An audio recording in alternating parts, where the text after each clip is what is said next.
आज हम विक्रम और बेताल संग्रह से एक कहानी सुनेंगे जिसका शीर्षक है ऋषि और फल। ये कहानी ज्ञान, रहस्य और एक जादुई फल को एक साथ जोड़ती है। आइए इसमें गोता लगाएं और इसके भीतर छिपे सबक को जानें। कई साल पहले विक्रमादित्य नाम का एक राजा था। राजा विक्रमादित्य अपनी बुद्धि, बहादुरी और निष्पक्ष शासन के लिए प्रसिद्ध थे। उन्होंने गोदावरी नदी के तट पर एक समृद्ध राज्य पर शासन किया। उनकी ख्याति दूर दूर तक फैली हुई थी, जिससे दूर दूर से लोग उनके न्याय की तलाश में आते थे। एक दिन एक आर्षी उनके दरबार में आए और प्रशंसा के प्रतीक के रूप में राजा को एक चमकता हुआ फल भेंट किया। राजा ने फल को सहर्ष स्वीकार कर लिया। इसके महत्व के बारे में अनिश्चित थे और इसे अपने शाही खजाने में रख दिया। राजा को आश्चर्य हुआ कि अर्शी हर दिन एक नया फल लेकर आते थे। राजा विक्रम ने फलों को अपने खजाने में जमा करना जारी रखा, फिर भी उनके अर्थ से अनजान थे। कई दिन बीत गए, लेकिन एक सुबह एक बंदर ने राजा के हाथ से एक फल छीन लिया और जैसे ही उसने उसे चबाया, उसमें से एक चमकीला रत्न गिर गया। इस अप्रत्याशित खोज के कारण राजा ने शाही तिजोरी में सभी फलों को कुचलने का आदेश दिया। उसे आश्चर्य हुआ कि प्रत्येक फल में एक कीमती रत्न था, माणिक, हीरे, पन्ना और बहुत कुछ। रत्नों के मूल्य के बावजूद राजा हैरान रह गया।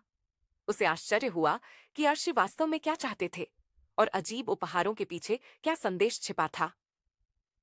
अगले दिन अरशी एक बार फिर प्रकट हुए, एक और फल लेकर। इस बार स्पष्टीकरण के लिए उत्सुक राजा विक्रम ने अरशी से पूछा कि उन्हें ऐसे असाधारण उपहार क्यों दिए गए थे। अर्शी ने गंभीर स्वर में समझाया कि उन्हें एक आध्यात्मिक कार्य में राजा की मदद की आवश्यकता है। अर्शी ने बताया कि एक दुष्ट आत्मा, बेताल, दक्षिण में दूर एक जंगल में एक पुराने इमली के पेड़ से लटकी हुई लाश में समा गई है। आत्मा को केवल एक साहसी और बुद्धिमान व्यक्ति ही निकाल सकता है, और आरष्य का मानना था कि राजा विक्रम के अलावा कोई भी इस कार्य को करने में सक्षम नहीं है। राजा विक्रम हालांकि इस बात को लेकर अनिश्चित थे कि उन्हें किसका सामना करना पड़ेगा, आरष्य की मदद करने के लिए सहमत हो गए और शव को उनके पास लाने का वादा किया। उस रात वह काले कपड़े पहने हुए एक अंधेरे, भयानक जंगल से होकर निकल पड़े। जंगल में छिपे खतरों, जिसमें भेड़ियों की चीखें और उल्लू की चमकती आंखें शामिल थीं, के बावजूद राजा का दृढ़ संकल्प कभी कम नहीं हुआ।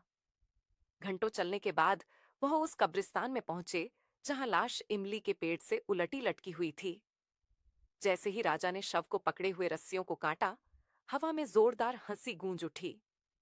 लाश बेजान नहीं थी, ये दुष्ट आत्मा बेताल थी। बेताल ने राजा को चिढ़ाया, लेकिन अगर वह एक पहेली का जवाब देता तो उसके साथ जाने के लिए तैयार हो जाता। चलते चलते बेताल ने राजा विक्रम को एक राजा की कहानी सुनाई, जिसके 3 बेटे थे, जिनमें से प्रत्येक को एक अलग चुनौती दी गई थी। कहानी के अंत में बेताल ने एक पहेली रखी, बेटों में से कौन सबसे बुद्धिमान था। राजा हालांकि चुप रहने की शर्त से बंधे थे, लेकिन उन्होंने अपने मन में पहेली को हल कर लिया। वह जवाब जानता था, लेकिन उसने अपनी जुबान बंद रखी। अंत में जब वे आर्ष के पास पहुंचे तो विक्रम की बुद्धि से प्रभावित होकर बेताल ने खुद को आर्ष के पास ले जाने की अनुमति दे दी। आत्मा को बांधकर राजा विक्रम ने कार्य पूरा किया। आर्षी ने विक्रम के साहस और बुद्धि की प्रशंसा की, क्योंकि यह उनकी आंतरिक शक्ति और बुद्धि थी जिसने राज्य को दुष्ट आत्मा से मुक्त किया था।